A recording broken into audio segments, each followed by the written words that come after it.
Hi friends, welcome to our channel my life style and cooking. First time பார்க்குறீங்கன்னா subscribe பண்ணிவிட்டு பாருங்கள் friends. நம்ம இன்றைக்கி மீதமான சாதத்தை வச்சு ஒரு பிரேக்ஃபாஸ்ட் டின்னர் ரெசிபி தான் பார்க்க போகிறோம். இந்த ரெசிபி வந்து ஸ்நாக்ஸை சாப்பிட்றது கூட ரொம்ப சூப்பரான டேஸ்ட்டாக இருக்கும். ஒரு 10 நிமிஷத்தில் செஞ்சிடலாம். வாங்க எப்படி பண்ணலான்னு பார்க்கலாம். இது செய்கிறதுக்கு ஒரு பவுல் ஒன்று எடுத்துக்கலாம். இதில் வந்து 1.5 கப் அளவு வந்து சாதம் வந்து சேர்த்துக்கலாம். நான் எடுத்துருக்கிற சாதம் வந்து நேற்று உள்ள சாதம் ஃப்ரிட்ஜில் வச்சு இன்றைக்கி நெக்ஸ்ட் டே வந்து நான் வந்து இந்த ரெசிபி வந்து பண்ணுறதுக்கு எடுத்துருக்கிறேன். இப்போ இது கூடவே வந்து 1 கப் அளவு வந்து கோதுமை மாவு வந்து ஆட் பண்ணிக்கலாம். கூடவே தேவையான அளவு சால்ட்டு சேர்த்துக்கோங்க. நீங்கள் சாதம் வடிக்கும்போது ஏற்கனவே வந்து சால்ட்டு சேர்த்திங்க அப்படின்னா கொஞ்சம் கம்மியாக வந்து ஆட் பண்ணிக்கோங்க. சால்ட்டெல்லாம் சேர்த்ததுக்கப்புறமா நல்லா வந்து ஒருக்கா மிக்ஸ் பண்ணி விட்டுக்கோங்க. நல்லா எல்லாம் ஒன்றோட ஒன்று சேர மாதிரி நல்லா வந்து ஒருக்கா மிக்ஸ் பண்ணி எடுத்துக்கலாம். இந்த மாதிரி நல்லா மிக்ஸ் பண்ணதுக்கப்புறமா நம்ம இதை வந்து மிக்சியில் சேர்த்து அரைச்சி எடுத்துக்கலாம். அரைக்கிறதுக்கு முன்னாடி இந்த மாதிரி மிக்ஸி ஜாரில் வந்து ஆயில் வந்து அப்ளை பண்ணி எடுத்துக்கோங்க. அப்போ நமக்கு வந்து மிக்ஸி ஜாரில் வந்து ஒட்டாமல் இருக்கும். ஏன்னா நம்ம வந்து சாதம் ஆட் பண்ணுறதுனால அரைக்கும் போது ஒட்டும். அதனால் இந்த மாதிரி நம்ம வந்து ஆயில் அப்ளை பண்ணும்போது அது ஒட்டாமல் இருக்கும். இந்த மாதிரி ஆயில் அப்ளை பண்ணதுக்கப்புறமா நம்ம வந்து 2 பேட்சாக வந்து அரைச்சி எடுத்துக்கலாம். ஒரே பேட்சை சேர்க்காதீங்க, 2 பேட்சாக வந்து அரைச்சி எடுத்துக்கோங்க. அரைக்கும் போதும் வந்து ஹை ஸ்பீடில் வச்சு அரைக்க வேண்டாம், பல்ஸ் மோடில் வந்து விட்டு விட்டு அரைச்சி எடுத்துக்கோங்க.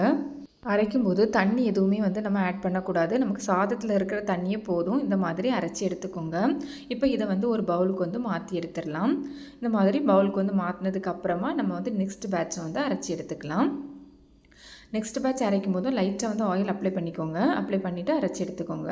இப்போ பார்த்திங்கன்னா நம்ம எல்லாத்தையுமே வந்து அரைச்சி எடுத்தாச்சு. இப்போ அதெல்லாம் அதே சேம் பவுலுக்கு வந்து ஆட் பண்ணிக்கலாம். ஆட் பண்ணதுக்கப்புறமா திருப்பியும் தண்ணி எதுவுமே ஆட் பண்ணக்கூடாது. நல்லா வந்து கையால் வந்து பிசைஞ்சு விட்டுக்கோங்க. கையில் வந்து பிசையும் போது இந்த மாதிரி கையில் ஒட்டும். ஏன்னா நம்ம சாதம் ஆட் பண்ணுறதுக்குனால கையில் ஒட்டும். ஆனால் லைட்டாக வந்து ஆயில் அப்ளை பண்ணிவிட்டு நம்ம கையில் வந்து லைட்டாக ஆயில் அப்ளை பண்ணிவிட்டு நீங்கள் வந்து பிசைஞ்சிங்க அப்படின்னா நமக்கு வந்து கையில் ஒட்டாது. ரொம்ப ஸ்மூத்தாகவே இருக்கும். நார்மலாக உள்ள சப்பாத்தி மாவு பிசையதை காட்டிலும் இது வந்து ரொம்ப ரொம்ப சூப்பர் சாஃப்டாக நல்ல ஸ்மூத்தாக இருக்கும். இந்த மாதிரி நல்லா வந்து பிசைஞ்சு நல்ல ஒரு சாஃப்டான ஒரு மாவாக பிசைஞ்சு எடுத்துக்கலாம். இப்போ உங்களுக்கு பார்த்தா தெரியும் நல்லா வந்து ஒரு சாஃப்டாக இருக்குது. இந்த மாதிரி பிசைஞ்சு எடுத்ததுக்கு அப்புறமா நம்ம இதை வந்து மூடி வச்சிடலாம். இப்போ இது இருக்கட்டும். நம்ம வந்து இதில் வைக்கக்கூடிய ஒரு ஸ்டஃபிங்ஸ் ஒன்று வந்து ரெடி பண்ணிடலாம். அதுக்காக வேண்டி ஒரு பேன் வந்து ஸ்டவ்வில் வச்சுருக்கிறேன். இதில் வந்து ஒரு டேபிள் ஸ்பூன் வந்து ஆயில் சேர்த்துக்கோங்க. ஆயில் வந்து நல்லா ஹீட் ஆனதுக்கப்புறமா ஒரு 1/4 டீஸ்பூன் அளவு வந்து பெருஞ்சீரகம் சேர்த்துக்கலாம். பெருஞ்சீரகம் இந்த மாதிரி நல்லா வந்து பொரிஞ்சு வந்ததுக்கப்புறமா நம்ம இதில் வந்து கர்ட் லீஃப் ஆட் பண்ணிக்கலாம். கர்ட் லீஃபும் வந்து நமக்கு நல்லா வந்து பொரிஞ்சு வரட்டும். இந்த மாதிரி நல்லா பொரிஞ்சதுக்கப்புறமா நான் வந்து பெரிய சைஸில் ஒரு ஆனியன் எடுத்து இந்த மாதிரி சின்னதாக வந்து சாப் பண்ணி எடுத்துருக்கிறேன். அதையும் இதில் சேர்த்து நல்லா வந்து வதக்கி எடுத்துக்கலாம். நமக்கு வந்து வெங்காயம் வந்து நல்லா வந்து வதங்கணும்னு வேண்டாம், லைட்டாக வந்து ஒரு டிரான்ஸ்பரண்ட்டாக ஆகி வந்தாலே போதும். இந்த மாதிரி வெங்காயம் வதங்கினதுக்கப்புறமா ஒரு டேபிள் ஸ்பூன் அளவு வந்து நம்ம ஜிஞ்சர் கார்லிக் பேஸ்ட் வந்து ஆட் பண்ணிக்கலாம். ஜிஞ்சர் கார்லிக் பேஸ்ட் ஆட் பண்ணி இந்த மாதிரி பச்சை வாசனை போகிறது வரையும் வதக்கி எடுத்துக்கலாம். இந்த மாதிரி பச்சை வாசனை போனதுக்கப்புறமா நான் வந்து 2 தக்காளி பழம் எடுத்துருக்கேன். அதையும் சின்னதாக இந்த மாதிரி கட் பண்ணி சேர்த்துருக்கிறேன். சேர்த்து நல்லா வந்து வதக்கி எடுக்கணும். நமக்கு வந்து தக்காளி பழம்லாம் நல்லா வந்து மேஷ் ஆகி வரணும். அந்த மாதிரி நல்லா வந்து வதக்கி எடுத்துக்கோங்க.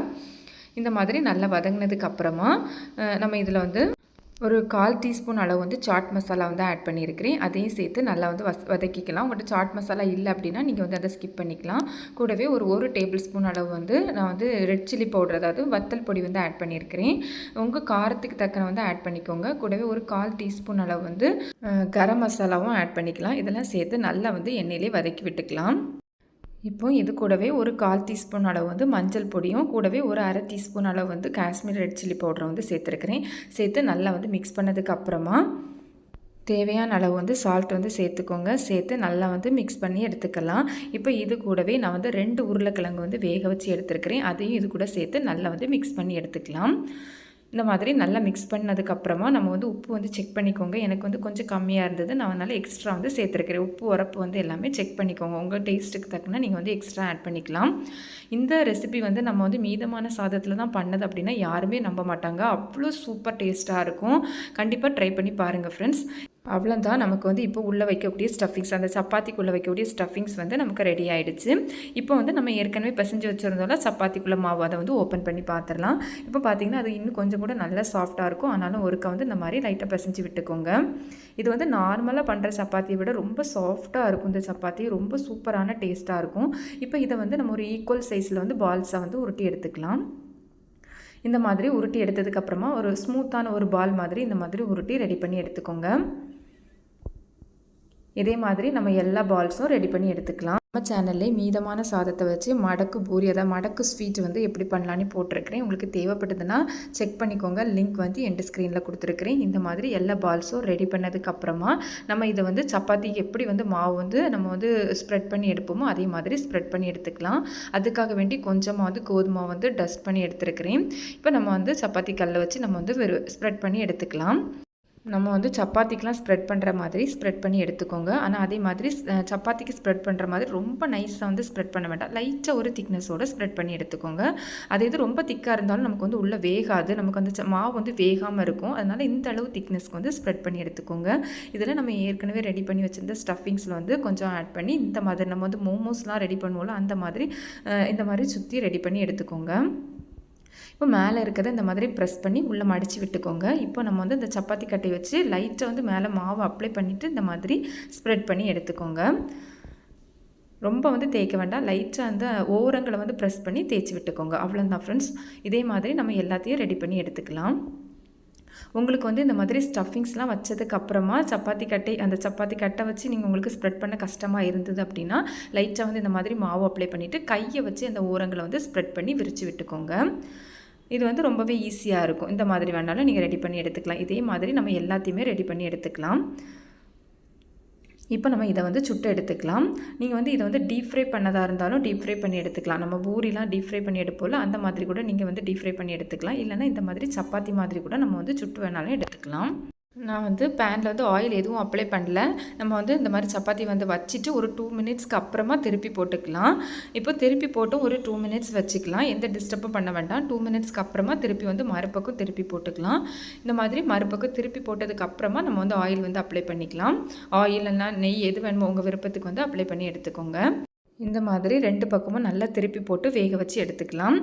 நமக்கு வந்து உள்ளே வச்சுருக்க ஸ்டஃபிங்ஸ்லாம் ஏற்கனவே நம்ம வந்து குக் பண்ணி தான் வந்து ஆட் பண்ணியிருக்கிறோம். நமக்கு வந்து அந்த மாவு மட்டும் இந்த வெந்தால் போதும். இந்த மாதிரி 2 பக்கமும் நல்லா வந்து வெந்ததுக்கப்புறமா நம்ம இதை வந்து எடுத்துடலாம். டேஸ்ட்டு வந்து பார்த்திங்கன்னா சூப்பரான ஒரு டேஸ்ட்டாக இருக்கும் ஃப்ரெண்ட்ஸ். இதே மாதிரி நம்ம எல்லாத்தையுமே சுட்டு எடுத்துக்கலாம்.